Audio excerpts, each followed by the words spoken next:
This is a very well-preserved columbarium, or better known as a dovecote. Different types have been found around Israel. This one is a series of man-made hollows carved into the limestone. A pair of doves were housed in each one. They were bred here.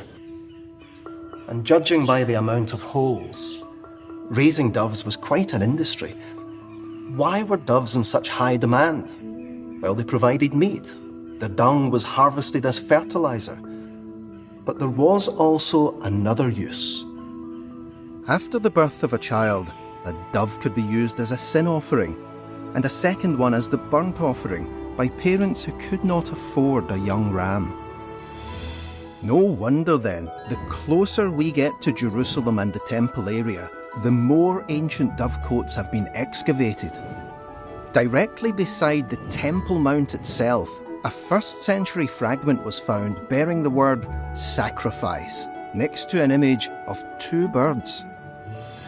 Coins, merchants' weights, and even these shops from Jesus' era have also been excavated beside the Temple Mount. These finds led to the conclusion that these were the very streets where worshippers, even poor ones, could buy animals to offer as sacrifices to Jehovah. This provision teaches us that Jehovah loves each one of us, and that he accepts our best, even if we feel it's insignificant.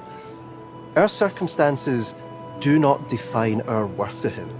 Jehovah values our whole-souled service, even if it's limited by age, health, or other circumstances.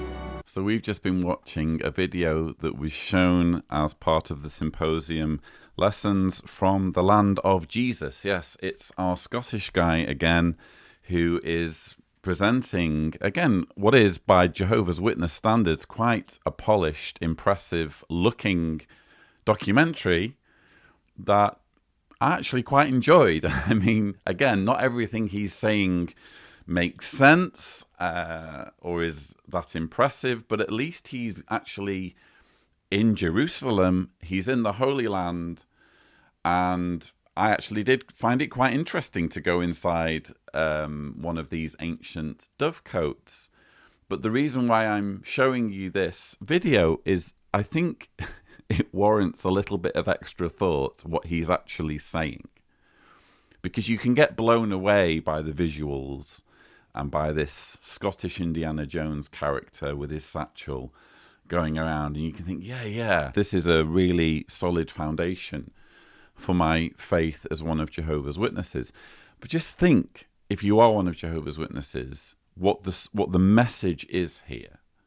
So he's gone into an ancient dovecote, and he's explaining that the buying and selling of doves was, quote, an industry.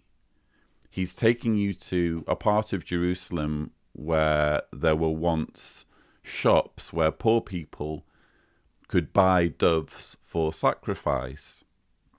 Immediately I was thinking of the Bible account where Jesus apparently overturned the tables of the money changers because of this sort of thing, because worship was being turned into an industry. But aside from that, this got me to thinking, how is this impressive? You know, he's trying to impress us with the fact that God was giving this compromise so that poor people could worship him too. So it doesn't matter if you're poor, doesn't matter if you can't afford a ram, you can give us some doves instead. That's the sort of God that we're supposed to be impressed with. Oh, congratulations, you've had a child. I will need a sacrifice though, so do you have a ram? I'm going to need you to kill a ram for me. Congratulations, but yeah, I will be needing that ram. We don't have a ram.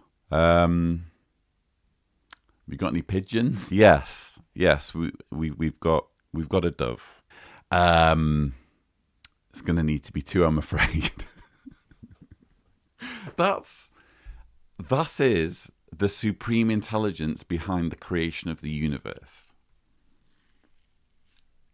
The supreme intelligence, the creator of all things, apparently, needs doves to be slaughtered, or at some point in history needed doves or rams or whatever kind of random animal it chose, needed some kind of death to go on to celebrate a child being born or to mark a child's birth. I'm sorry, maybe it's because I've been an unbeliever for too long, but how is that impressive?